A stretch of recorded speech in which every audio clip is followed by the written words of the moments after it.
Anak-anak, ini yaitu materi yang pertama. Materi pertama mengenai KD 3.1 ya.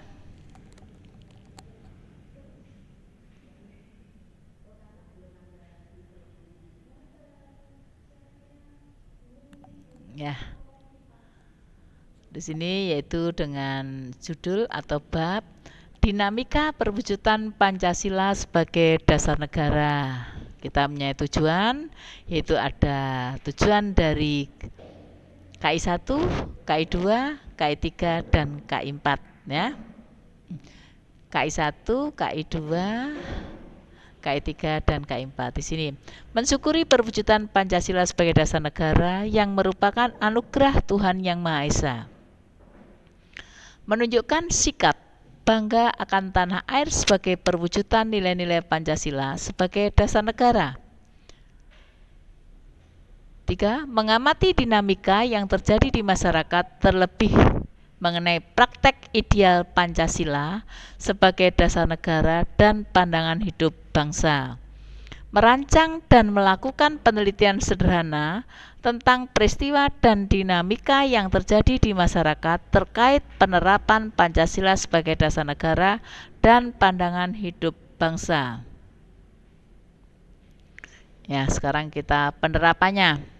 Masih ingat anak-anak pada waktu di kelas 8 kita atau dasar negara yang pernah berlaku di negara kita? Yaitu yang pertama ada Undang-Undang Dasar tahun 1945. Sudah itu Undang-Undang Dasar sementara. Dan itu ada Undang-Undang Dasar RIS. Dan itu kembali lagi ke Undang-Undang Dasar tahun 1945. Pancasila mendapat banyak tantangan dari berbagai pihak seperti Belanda. Jadi Belanda yang pernah menjajah negara kita itu masih tidak mengakui bahwa bangsa Indonesia itu sudah merdeka, tapi ingin kembali menjajah Indonesia. Dan di masyarakat sendiri, masyarakat Indonesia maksudnya, ada yang ingin menggantikan Pancasila sebagai dasar negara ini menjadi dasar komunis, dasar liberal, menjadi agama, itu.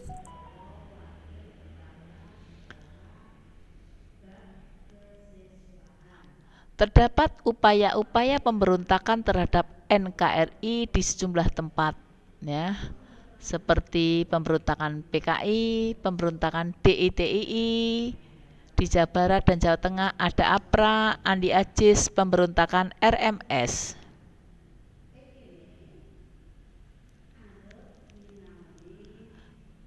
Berdasarkan Undang-Undang Dasar tahun 1950, Presiden berfungsi sebagai kepala negara dan menjadi bagian dari pemerintah, namun tanggung jawab pemerintahan berada di tangan Perdana Menteri bersama para menterinya. Penerapan Pancasila pada periode tahun 50 sampai 59 cenderung diarahkan sebagai ideologi liberal. Hal ini ternyata tidak menjamin stabilitas pemerintahan.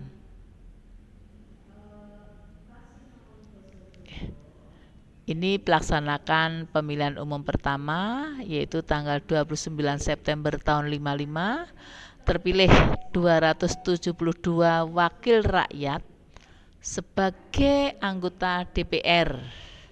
Pemilu ini ya, juga berhasil memilih anggota-anggota lembaga konstituante sejumlah 550. Tahun 50 sampai 59 muncul sejumlah pemberontakan yang bertujuan melepaskan diri dari NKRI. Sebagai berikut, pemberontakan DITII, Darul Islam di Sulawesi Selatan, Kalimantan Selatan, dan Aceh. Pemberontakan PRRI, pemberontakan Permesta. Jadi untuk uraian lanjutnya kalian bisa membuka di dalam buku kalian sendiri-sendiri nak ya. Sebagian pihak menyebut masa tahun 59 hingga 66 sebagai periode demokrasi terpimpin. Pada masa ini, demokrasi dianggap tidak berada pada kekuasaan rakyat sebagaimana diamanatkan nilai-nilai Pancasila, namun cenderung berada pada kekuasaan pribadi presiden. Terjadi peristiwa pemberontakan PKI atau G30S PKI oleh Partai Komunis Indonesia pada tanggal 30 September tahun 1945. PKI berusaha merebut kekuasaan disertai pembunuhan 6 perwira tinggi. Ya, salah satunya yaitu Jenderal Nasution. Pada tanggal 12 Januari tahun 66 terjadi demonstrasi mahasiswa dan rakyat yang menyampaikan beberapa tuntutan, dan demokrasi tersebut dikenal dengan 3 tuntutan rakyat atau Tritura. Ini isi dari Tritura, yaitu bubarkan PKI beserta ormas-ormasnya, bubarkan kabinet Twikora dari unsur-unsur PKI, dan turunkan harga. Ya, dari harga itu kalian tahu, kalau harga itu melambung tinggi yang bisa membeli adalah pejabat atau demang-demang gitu ya nak ya. Jadi rakyat jelata itu cukup dengan merasakan hasil panen yang ditanam itu. Jadi untuk keperluan yang hal-hal tinggi masyarakat jelata itu tidak bisa. Pada tahun 66 hingga 98 disebut sebagai masa Orde Baru. Orde Baru diharapkan dapat melaksanakan Pancasila dan Undang-Undang Dasar Negara Republik Indonesia tahun 1945 dengan murni dan konsekuen.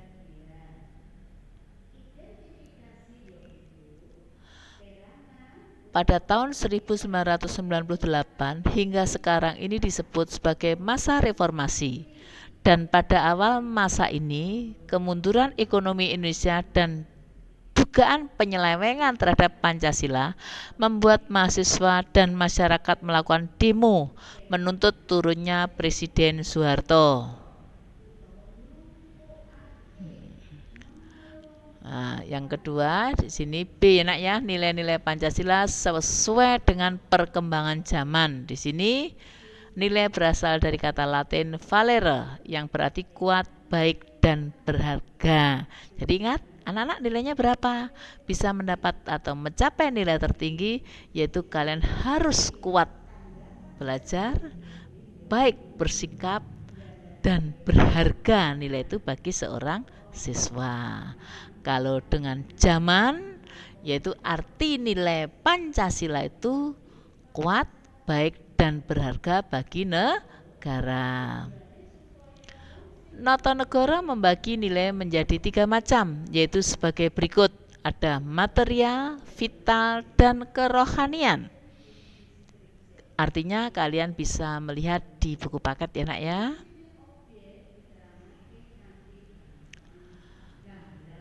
Fungsi ideologi antara lain sebagai berikut. Yang pertama, menjadi pedoman bagi individu masyarakat atau bangsa untuk berpikir, melangkah, dan bertindak, menjadi kekuatan yang mampu memberi semangat dan motivasi bagi individu masyarakat dan bangsa untuk mencapai tujuan.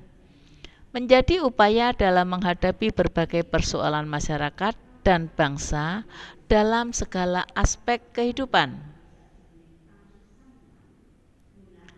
Ini merupakan gambar bentuk kita mau bekerja sama dan kita bermusyawarah.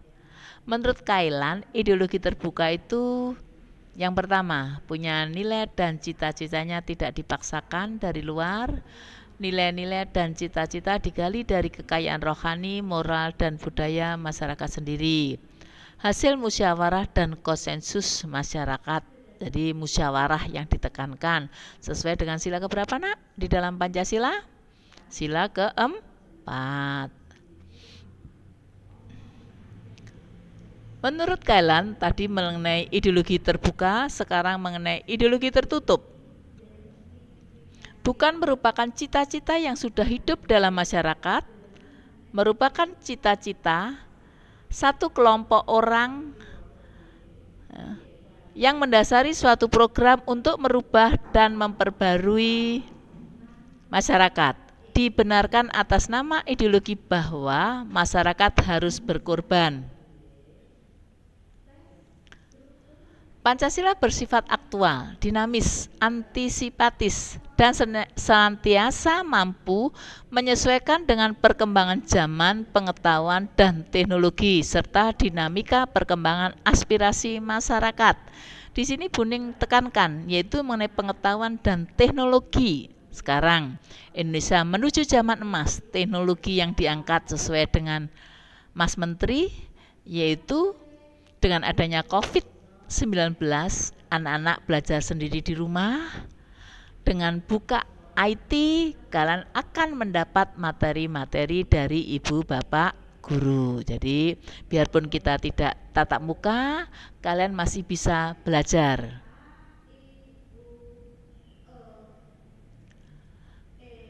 Nilai-nilai yang terkandung dalam Pancasila sebagai ideologi terbuka adalah nilai dasar, nilai instrumental, dan nilai praktis. Sebagai ideologi terbuka, secara struktural, Pancasila memiliki dimensi idealistis, normatif, dan realistis ideal. Biasanya anak-anak muda itu ideal. Tapi kita harus sesuai dengan norma-norma yang ada. Dan kejadian itu merupakan hal yang realistis, benar-benar ada di masyarakat. Ya. Yang C atau 3, perwujudan nilai-nilai Pancasila dalam berbagai bidang kehidupan. Perwujudan nilai-nilai Pancasila di bidang politik dapat dilihat dalam beberapa hal, seperti lembaga negara, hukum, dan sistem demokrasi Indonesia. Ya, lembaga negara masih ingat kan? Ada MPR, DPR, Presiden, DPR, dan sebagainya. Kalau kalian ingat di kelas 8, yaitu ada lembaga tertinggi dan tinggi. Lembaga tertinggi itu adalah MPR, tingginya itu ada Presiden, DPR, ya, MA, MK, KY, dan BPK. Tapi sekarang itu sudah tidak ada, lembaga tertinggi dan tinggi tidak ada, namanya sekarang lembaga negara itu. Ya, kalau kalian melihat gambar ini pasti kalian melihat sebuah timbangan. Timbangan itu tidak boleh berat sebelah, harus sejajar, harus sama antara hak dan kewajiban. Kita sebagai manusia tidak boleh menuntut hak tok, tapi kewajibannya tidak dipenuhi. Kewajiban dipenuhi, tapi haknya diinjak-injak oleh orang lain, itu juga tidak bisa. Harus seimbang, seperti sebuah timbangan, ya nak ya. Masih tahu kan timbangan? Kalau tidak tahu ya nemen. Masa anak kelas 9 tidak tahu timbangan di sini ya. Nilai Pancasila dapat dilihat pada demokrasi Pancasila yang mengutamakan musyawarah mufakat. Musyawarah dapat diartikan sebagai upaya bersama untuk mencari pemecahan atau masalah. Ingat sila keempat ya. Selanjutnya yaitu nilai-nilai Pancasila di bidang sosial budaya dapat terlihat pada hal berikut. 1. Menghargai keragaman budaya Indonesia. Jadi di negara Indonesia itu dari Sabang sampai Merauke, budaya yang kita miliki itu amat sangat banyak. Jadi ada budaya daerah, tiap-tiap masing daerah. Tapi kalau kita secara nasional namanya budaya Indonesia. Pelestarian keragaman budaya Indonesia. Sebagai masyarakat, lebih-lebih pelajar atau kaum muda harus bisa melestarikan budaya Indonesia. Pengembangan nilai sosial dan budaya masyarakat menuju modernisasi yang dijiwai Pancasila. Modernisasi, kalian bisa memadukan antara budaya daerah dengan budaya daerah dengan budaya barat, disesuaikan dengan perkembangan zaman. Tapi jangan sampai kalian itu merendahkan budaya daerah. Budaya nasional diangkat asalnya dari budaya daerah. Jadi kalian yaitu suatu misal tari remong dicampur dengan tari modern, dicampur dengan dansa dan sebagainya, nanti jadi tarian modern ya. Nih, yaitu Undang-Undang Dasar tahun 1945, kalian harus tahu isi pasal 27 dan pasal 30. Ya, pasal 27 bahwa setiap warga negara berhak dan wajib ikut serta dalam upaya pembelaan negara. Semua warga negara wajib ikut serta dalam upaya pembelaan negara. Kita ambil contoh, ada orang demo, kita tidak boleh langsung ikut demo. Apa maksud dari demo itu? Kalau demo hanya untuk menginginkan aspirasinya sendiri untuk dipenuhi, tidak bisa. Harus ada dasar hukumnya. Terus pasal 30 di sini warga negara berhak dan wajib ikut serta dalam usaha pertahanan dan keamanan negara. Jadi warga negara itu harus bisa mempertahankan dan keamanan. Di sini harus bisa, kecil, besar, dewasa, bisa. Apa yang bisa kamu sampaikan? Bisa mempertahankan negara dengan belajar aktif, menilai yang baik, itu sudah mempertahankan. Ya. Kalau sudah dewasa bekerja, ya itu bekerja dengan baik. Kalau seorang TNI itu memang garda depannya di TNI untuk mempertahankan bangsa dan negara. Nah, terima kasih. Nanti untuk selanjutnya kalian ada tugas dari Buning ya. Ya, tugas dari Buning itu nanti kalian bisa kerjakan.